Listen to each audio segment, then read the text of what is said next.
Welcome back to another edition of Austin's American Flyer, where today we're looking at part 3 of our diesel disaster.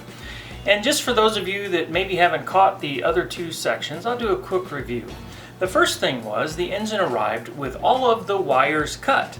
So after sorting out what went where, fixing some wires that had been put in the wrong place, so on and so forth, we got the motors to operate and the reverse unit to work. That led to discovering some additional issues with the reverse unit, the fingers, and also the motors. On the motors, if you may recall, we discovered that, oh, there's an oddball wheel. What is that thing doing there? That's not even a flyer part. And then, why are these armatures going back and forth?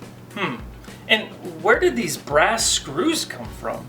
There were brass screws holding up the underside of the truck as well as the bushing holders.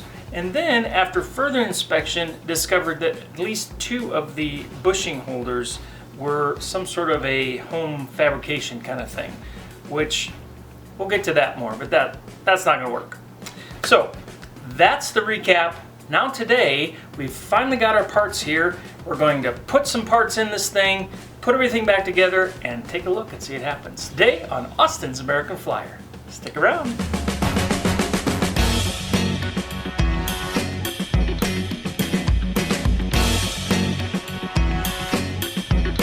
Welcome back, everyone. This project is one that has dragged on a little longer than anticipated, as I have awaited parts that have been a little slow coming. But one of those parts is to take care of this dilemma. I, again, am astounded that a train repair place would have gone and put a wheel that is so obviously the wrong one, diameter wise, width wise, and it's a little hard to see in this tray, but it's enough of a difference that the truck doesn't even ride square going on the track. So I mean, it makes no sense whatsoever. So I'm going to pull that wheel off, put this one on. Then, again, if I can draw your attention back to how much those armatures were moving, I suspected that maybe the thrust plates had slipped out of place or something had happened to them. Again, based on some of the other things I was seeing. And sure enough, all of the thrust plates are gone. So I got new ones of those, and then another big issue was someone had thought that they could just take some brass and make some brush holders.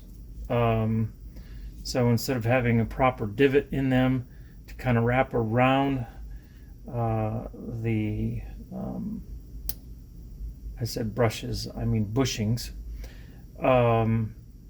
Anyhow, they made these that were not perfect, were poor substitutions. I don't know if they lost the originals or what, but so I also ordered some new ones of those.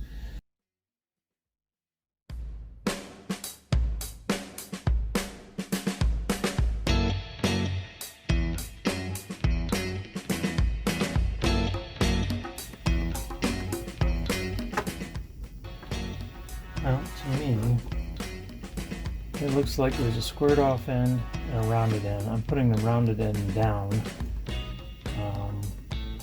Just to give you some sort of point of reference.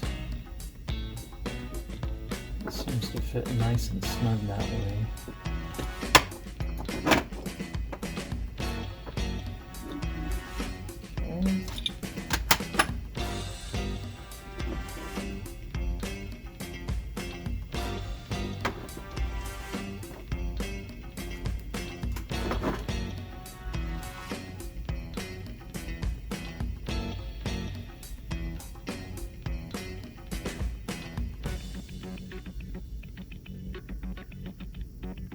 Okay.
Well, thanks a lot for tuning in. Just another example of why we don't want to give up on Flyer. No matter what kind of shape they come to us in, they're worth fixing, and well, they can still have a lot of good years left in them. This engine runs very, very well. The motors are tight, and I think the owner is going to have a lot of years left with it. So let that be a source of encouragement to those of you that are thinking, is this really worth it? Because the answer is yes, it is. Until next time, take care of yourselves. God bless. Enjoy your Flyer trains, and we'll see you. Bye-bye.